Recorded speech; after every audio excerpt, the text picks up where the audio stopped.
นี่เขาออกเวียกนอกเลย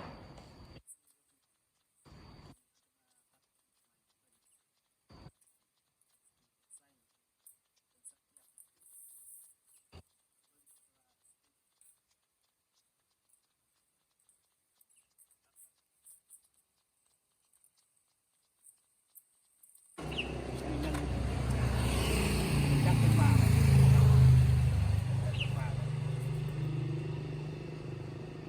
สะดวกสบายหรือว่าทานได้คือว่าของการคือว่าให้ตกแต่งเนาะตกแต่งบาทตัดแต่งต้นไม้ต่อมา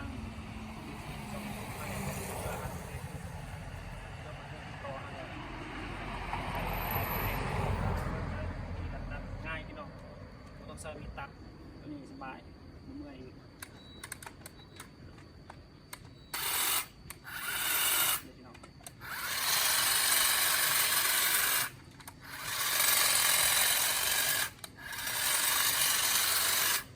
กล่องยับมาเบิ่งเนี่ยยับมาเบิ่งมอง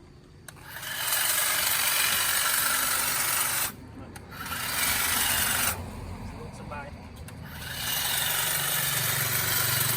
ต้องใส่มิดตัดตรวจจับมีซองนุ่มเลยเนาะซองเสียวใส่เลย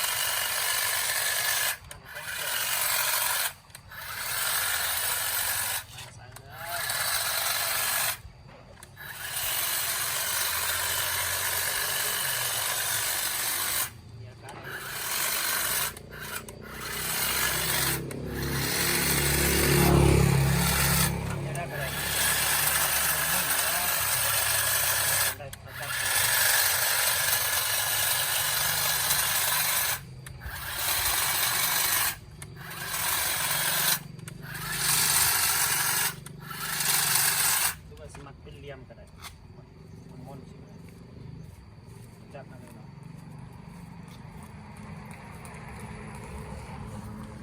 สบายพี่น้องจับใส่เลย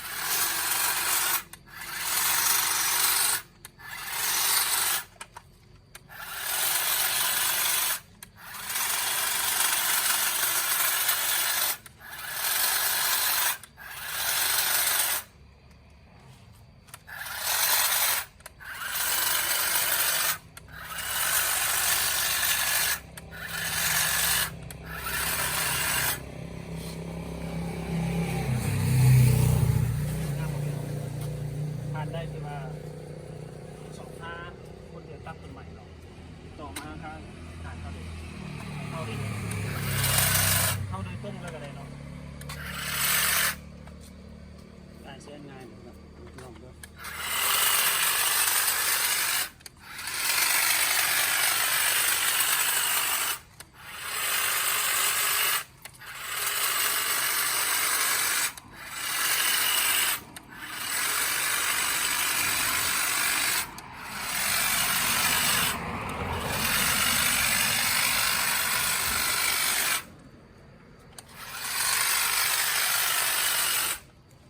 เป็นกันเองเนาะพี่น้องมาร่วมกันได้นะครับ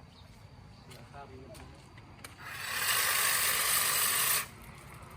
เราเกียนกระเบาซักจัดให้เลย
สนใจติดต่อมาได้เนาะ